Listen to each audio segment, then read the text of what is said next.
Hello friends, this is Tuesday morning. Sunday மீன் வாங்கினதில் ரெண்டு ஃபிஷ் மீந்து போச்சு. அது எதுக்கு வேஸ்ட் பண்ணணும்னு சொல்லிட்டு அம்மா மீன் குழம்பா வச்சுட்டாங்க. இந்த வாட்டி மாங்காய்லாம் போட்டு ட்ரை பண்ணியிருந்தாங்க. இது வரைக்கும் ட்ரை பண்ணதில்லை. மாங்காய் போட்டு இன்னுமே சூப்பராக இருந்துச்சு. அதனால் காலையிலே நாங்கள் மீன் குழம்பு சாதம் சாப்பிட்டாச்சு. ஈவினிங்காக பார்த்தீங்கன்னா கிளைமேட்டே சூப்பராக இருந்துச்சு. வெளியவே தான் கொஞ்சம் நேரம் டைம் ஸ்பெண்ட் பண்ணிட்டு இருந்தோம். அப்படியே ஸ்வேதாவும் பார்த்தீங்கன்னா அவளோட எக்ஸாம்ஸ்க்கு ப்ரிப்பேர் பண்ணிட்டு இருந்தா.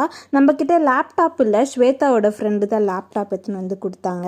அதுக்கப்புறம் டேடியும் ஒர்க்லேருந்து வந்துட்டார். வரும்போது பார்த்தீங்கன்னா ஃப்ரூட்ஸ் எல்லாம் வாங்கிட்டு வந்திருந்தார். போமோகிரானட் அண்ட் மேங்கோ வாங்கிட்டு வந்திருந்தார். மேங்கோ பார்த்தோன்னே அப்படியே சாப்பிட்ணுன்னு ரொம்ப ஆசையாக இருந்துச்சு. அதனால் கட் பண்ணிவிட்டு நானும் ஸ்வேதாவும் சாப்பிட்டுட்டு இருந்தோம். லோக்ஷி அந்த லேப்டாப்பை பார்த்தீங்கன்னா புதுசாக பார்த்துட்டு இருந்தான். இதுக்கு முன்னாடி பார்த்ததில்லை. அதனால் ஏதோ புதுசாக பார்க்குற மாதிரி பார்த்துட்டு இருந்தான். அதனால் அவனுக்காக அதில் கோகோ மெலன் வச்சு கொடுத்தான். அவன் இந்த அந்த wheels Bosco round and round அது மட்டும்தான் பார்ப்பான். அதனால் அதை அவனுக்கு வச்சு காமிச்சோம்.